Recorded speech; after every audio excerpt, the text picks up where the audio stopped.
오늘은 모든 사람을 위해 기도하라라는 제목으로 말씀의 은혜를 나누고자 합니다. 오늘 본문에서 사도 바울은 믿는 자들이 마땅히 해야 될 기도의 동기와 목적에 관해서 이야기하고 있습니다. 그는 우선적으로 기도는 모든 사람을 위해서 해야 할 영적인 사역이다라는 것을 오늘도 분명히 하고 있죠. 사실 우리는 기도를 개인적인 영역 안에서만 행하려고 하지만 사실 오늘 본문에서는 기도의 공적 사역에 대해서도 중요하다라는 것을 얘기하고 있는 겁니다. 기도를 통해서 우리는 모든 사람을 위한 중보 사역을 할 수 있으며 이를 통해 모든 사람을 위한 구원 사역에 우리가 동참하게 된다라는 것을 오늘 본문에서 이야기하고 있는 겁니다. 오늘 본문은 크게 두 부분으로 나눠질 수 있는데 1절과 2절이 주로 믿는 자들이 기도해야 될 목적이나 목적에 관해서 다루고 있다면 3절부터는 그 기도의 동기가 예수 그리스도가 이루신 구원의 사역과 연결되어 있으며 그 구원의 사역을 위해서 사도 바울 자신이 이방인의 사도가 되었다라는 사실을 증거하고 있는 것을 볼 수 있습니다. 그러기에 크게 기도의 목적과 동기가 결국 구원을 위한 공적 사역이 될 수 있음을 이야기하고 있는 것입니다. 자, 그렇다면 오늘 본문을 좀 하나하나 살펴보겠는데요. 오늘 본문 1절에서 사도 바울은 디모데에게 기도에 관한 교훈을 하면서 우선적으로 기도의 공적인 차원에 관해서 다루고 있는 것입니다. 기도는 마땅히 뭡니까? 모든 사람을 위해서 행해져야만 한다라는 것을 얘기하고 있는 거죠. 그리고 기도의 영역은 간구와 기도와 도구와 감사의 차원이 되어야 한다라는 것을 얘기하고 있습니다. 간구는 여러분이 잘 아시듯이 구체적인 간청을 의미하는 것이죠. 또한 그 다음에 나온 기도라고 하는 말은 공적인 의미에서 하나님께 아뢰는 영적인 고백을 의미할 때 기도라는 말을 사용하고요. 도구는 우리가 보통 중보기도라고 말을 많이 합니다. 다른 사람을 위해서 영적인 간구를 하는 것을 의미하는 것이고, 감사는 기도의 가장 기본이라고 할 수 있죠. 바탕이라 할 수 있겠지요. 그 삶이 하나님의 은혜임을 고백하면서 돌려드리는 감사의 고백, 감사의 기도라 이렇게 볼 수 있습니다. 이게 기도의 아름다운 차원들이다, 영역들이다라는 것을 얘기하고 있는 겁니다. 그러면서 사도 바울은 그러한 기도는 모든 사람을 위해서 할진데 하다못해 임금과 높은 지위에 있는 사람들 위해서도 해야 된다라고 이야기하고 있습니다. 사실 여기서 말하는 고위층이라고 하는 사람들은 그들을 식민지로 만든 로마의 권력자들과 또한 그 권력에 의지하며 살아가던 어떻게 보면 그들을 핍박하던 사람들이라고 볼 수도 있을 겁니다. 이러한 사람들 어떻게 보면 일반적인 사람들에게는 원수 같은 마음이 들 수도 있는 그런 사람들이고 또 마음에 그 사람들만 볼 때마다 아픔이 있고 우리가 저 사람들 때문에 자유를 누리지 못한다라는 고통이 있지 않겠습니까? 근데 오늘 사도 바울이 뭘 얘기하고 있습니까? 그런 사람들을 포함해서 다 모두를 위해서 기도해야 된다라는 걸 얘기하고 또 그런 자들이기 때문에 또 기도해야 된다라는 것을 얘기하고 있는 것이죠. 왜입니까? 3절을 보니까 뭐라고 말하고 있어요? 3절에 이렇게 말하고 있죠. 우리 구주 하나님 앞에서 선하고 받으실 만한 것이며 이를 통해서 하나님은 모든 사람들이 구원을 받으며 진리를 아는 데를 이르기를 원하신다라는 것을 얘기하고 있죠. 기도의 근본적인 동기가 뭐가 되어야 된다는 겁니까? 하나님의 뜻대로 해야 되는 기도가 되어야 한다라는 것을 얘기하고 있는 거예요. 내가 하고 싶은 것만 하는 것이 기도가 아니라 내가 지금 급한 것만 하는 것이 기도가 아니라 하나님이 원하시는 기도, 하나님의 뜻대로 하는 기도, 그리고 그 기도가 결국 어디에 이어지는 거예요? 모든 사람들이 구원을 받으며 진리를 아는 데 이르기를 원하시는 그 하나님의 뜻과 연결되어야만 한다. 그것이 기도의 바른 동기다라는 것을 얘기하고 있는 것이죠. 사도 바울은 기도의 동기는 철저히 하나님의 뜻대로 해야 되며 이 기도는 결국 모든 사람을 구원하시는 하나님의 대속의 은혜를 깨닫게 하는 것이다라는 것을 얘기하고 있습니다. 그렇죠, 여러분. 사실 기도는요, 개인적인 바람으로 주님께 무릎 꿇었다 할지라도 성령께서는 우리 마음 가운데 무엇을 펼치십니까? 하나님 나라를 펼쳐주심으로 인해서 온 백성을 구원코자 하시는 하나님의 놀라운 사랑을 누리게 하신다는 사실을 성경은 얘기하고 있는 것입니다.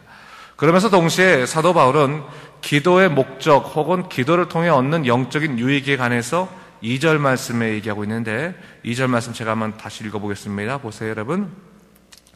임금들과 높은 지위에 있는 모든 사람들 위하여 하라. 이는 우리가 모든 경건과 단정함으로 고요하고 평안한 생활을 하려 함이라 했어요.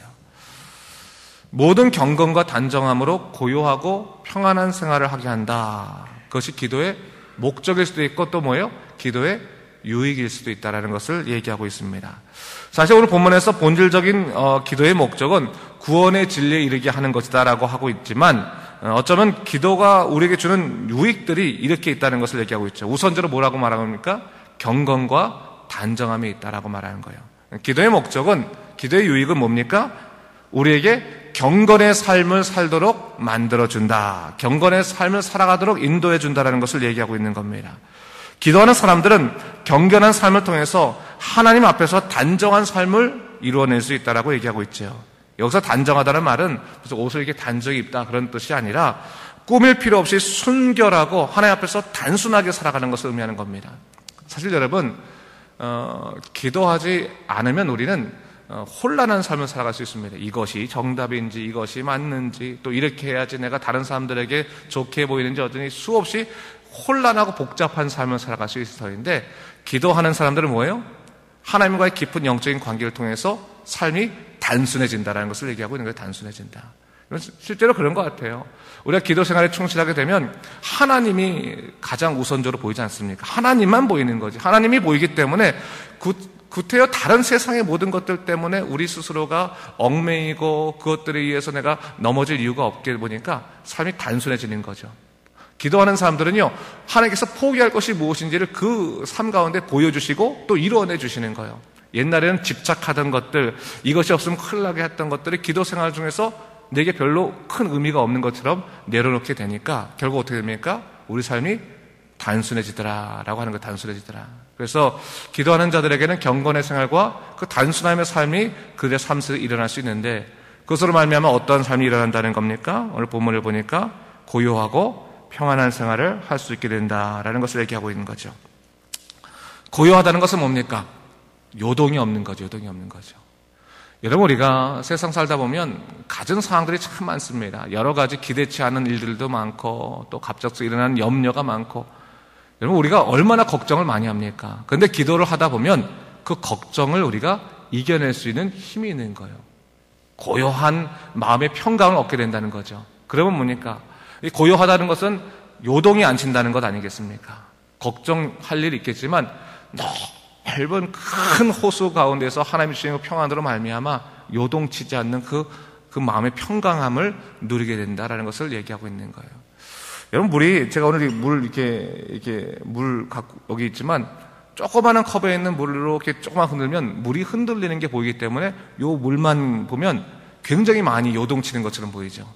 근데 여러분, 사실 큰 호수를 보게 되면 큰 호수가 이거보다는 훨씬 더 요동을 많이 치거든요. 근데 우리가 큰 호수를 보면서 요동친다고 생각하지 않잖아요. 그렇죠? 뭐예요? 평안하다. 야, 어떻게 이렇게 고요하냐, 평안하냐라고 하지 않습니까? 바로 그런 것 같습니다, 여러분. 우리가 하나님 세계 안에 들어가게 되면 우리의 마음이 뭐예요? 넓어지는 거예요. 하나님 나라를 누리게 되는 건 넓어지지 않습니까? 그러면 작은 요동이 우리에게 별로 큰 중요한 문제가 아니라는 것을 깨닫게 되는 거죠.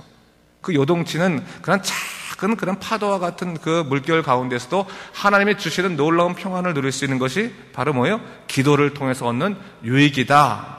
또 우리 기도를 통해서 얻어야 될 목적 중에 하나이다라는 것을 얘기하고 있는 것입니다. 여러분, 기도할 때 여러분 막 염려하면서 기도하지 마세요. 염려하고 끝나고 나서 언제 응답해 주실까? 날짜를 세고 막 큰일 났네 그러지 마세요.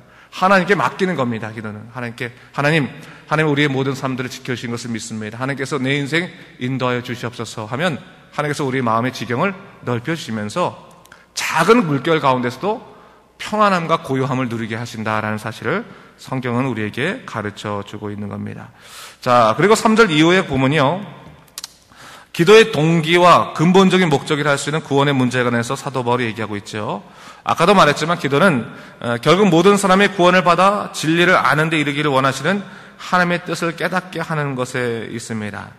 자, 사실 어떻게 보면 당시 로마의 박해로 인해서 복음 전파에 방해를 받고 있던 사람들에게 있어서 이러한 제안은 참 불편한 일들 중에 하나였습니다. 어떻게 모든 사람을 위해서 기도할 수 있겠습니까? 하나님, 그냥 복음을 방해하는 자를 없애주십시오. 내 눈앞에서 정말 날 고통스러운 사람을 좀 사라지게 해주십시오. 이렇게 기도해도 내가 정말 시원치 않을 판에 어떻게 제가 모든 사람을 위해서 이렇게 기도할 수 있겠습니까? 라고 얘기하고 있지만, 오늘 사도 바울이 궁극적으로 얘기하는 것은 뭐냐면, 사도 바울의 사상과도 연결되는데, 우리의 싸움은 육과 혈의 싸움이 아니라 뭐예요? 우리의 일상의 어두운 영과의 싸움이다라는 것을 얘기하고 있는 거예요. 결국 영적인 전쟁인 것이다. 우리가 세상 사람들을 위해서 너희가 흔들리지 말고 정말 하나님의 주신 그 놀라운 그 진리의 세계에 이르기까지 너희를 영적으로 방해하는 세력이 무엇인지를 깨닫고 그것을 이겨낼 수 있도록 기도해야 된다는 것을 얘기하고 있는 것입니다. 차라리 모든 삶을 위해서 기도함을 통해서 너희 경건 생활을 지키는 쪽으로 가라라고 하는 것을 얘기하는 거예요. 여러분, 어떻게 보면요, 우리가 이것과는 조금 다른 얘기긴 하지만 남들을 미워하거나 남들을 싫어하게 되면요, 사실 마음에 평강이 없지 않습니까? 그럼 기도도 잘 되지 않아요. 솔직히 기도가 잘 되지 않습니다. 그 불편한 마음 갖고 기도의 깊이가 들어가지 않습니다. 그런데 오히려 그 사람에서 기도하고 그 사람에게 오히려 축복을 빌면 우리 마음에 뭐가 찾아와요? 평강이 찾아온다는 거예요. 그 평강 가운데서 우리가 믿음 생활을 좀 더 깊이 할 수 있습니다. 좀 생각해 보세요, 여러분. 차라리 세상 눈에 좀 이게 거슬리는 사람이 있다 할지라도 그 사람을 위해서 기도함을 통해서 우리 마음의 평강을 얻는 게 낫지, 그냥 사람을 미워함을 통해서 우리 마음에 평강이 없어 우리가 하나님과의 교제도 방해된다면 그건 별로 의미가 없는 것 같아요. 넓게 살자는 거죠. 넓게. 기도는 그런 넓은 삶을 이루어진다. 그리고 궁극적으로 기도는 뭐냐? 너를 구원하시는 하나님을 놀라우신 뜻들을 발견하게 하는 것 아니겠느냐? 그것을 위해서 기도를 놓치지 말라라는 것을 얘기하고 있는 것입니다. 그러면서 오늘 뭘 얘기하고 있어요? 구원에 있어서 중보자 누구라고 말씀하십니까? 오직 예수 그리스도고 그분은 이미 모든 자들을 위해서 자신을 대속물로 주셨으니 그 귀한 사랑을 깨달은 사람이여 우리가 기도하며 그 거룩한 사랑을 지켜나가자. 이걸 오늘 본문에서 얘기하고 있는 거죠. 여러분, 좁은 기도와, 그러니까 기도의 실패가 있고 뭐 기도의 성공이라고 말하기는 좀 그렇지만 어쨌든 기도의 온전한 그 목적이라고 하는 전에서 이런 것이 있습니다. 좁은 기도, 실패한 기도는 기도 끝난 다음에 누가 보이는 거예요? 내가 보이는 겁니다. 내가 보이는 거예요. 끝나고 나서 내 문제, 내 상황 그것만 보이고 어떻게 보면 기도가 실패한 거죠. 기도의 온전한 건 뭡니까? 하나님이 보이는 겁니다. 하나님이 보이고 예수 그리스도가 보이는 거죠. 그리 아니하실지라도 감사할 수 있는 좀 하나님의 놀라우신 능력들이 보이는 것이 기도가 깊어지는 것이죠. 그래서 우리가 항상 이 얕은 기도에서부터 깊은 기도로 자꾸 그 지경을 넓혀가야 되는 거예요. 내 자신의 문제에만 시달리는 기도에서부터 정말 하나님의 놀라우신 역사 가운데 예수 그리스도 자체가 보이는 큰 기도의 그 지경, 큰 호수와 같은 그 기도의 지경까지 나아가자는 것을 얘기하고 있는 것이죠. 자, 다시 한번 우리가 오늘 본문을 보면서 정말 나를 구원하시고 나를 인도하신 그 십자가의 은혜가 있을진데 하나님 오늘도 기도를 통해서 하나님의 그 크신 그 하나님 나라의 그 놀라신 일들을 누릴 수 있도록 인도해 달라고 간절히 기도하시기 바랍니다. 그것을 통해서 오늘도 오늘 삶 고요함과 평안함을 누리시고 경건과 또한 단순한 삶을 통해서 하나님의 주시는 귀한 역사를 누리시는 여러분 되시길 주님의 이름으로 축원합니다. 기도하겠습니다.